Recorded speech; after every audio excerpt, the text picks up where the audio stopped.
আয়াত ৩১।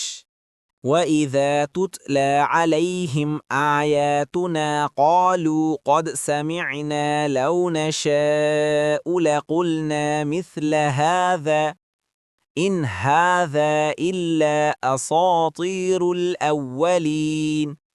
অনুবাদ: আর যখন তাদের কাছে আমাদের আয়াতসমূহ পাঠ করা হয় তখন তারা বলে, আমরা তো শুনলাম, ইচ্ছে করলে আমরাও এর মতো করে বলতে পারি, এগুলো তো শুধু পুরনো দিনের লোকদের উপকথা।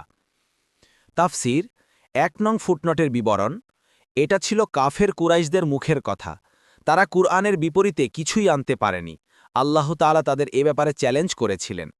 এটা বলে তারা নিজেদেরকে ধোকায় ফেলছিল এবং আত্মপ্রসাদ লাভ করছিল। ইবনে কাসির: কোনো বর্ণনায় এসেছে আয়াতখানা নদর ইবনে হারেসের ব্যাপারে অবতীর্ণ হয়েছে।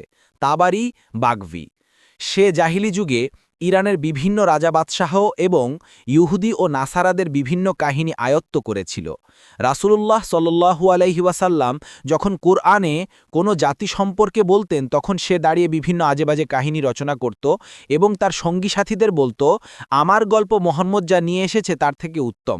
বাগভি: বদরের যুদ্ধে মিকদাদ আলাইহিসসালাম তার মিথ্যাচার, অপবাদ, ঠাট্টা বিদ্রুপের শাস্তিস্বরূপ তাকে মৃত্যুদণ্ড দেন। কাফেরগণ প্রায়ই এ কুরআনকে গল্প বলে প্রচার করতে চেষ্টা করত এবং এর বিপরীত কিছু নিয়ে আসার দাবি করত, কিন্তু তারা তা আনতে পারত না। ইবনে কাসির: সূরা আল ফুরকানের ৫ ও ৬ নং আয়াতেও আল্লাহ তাআলা তাদের এই সমস্ত হঠকারিতাপূর্ণ কথা উল্লেখ করে তার জবাব দিয়েছেন।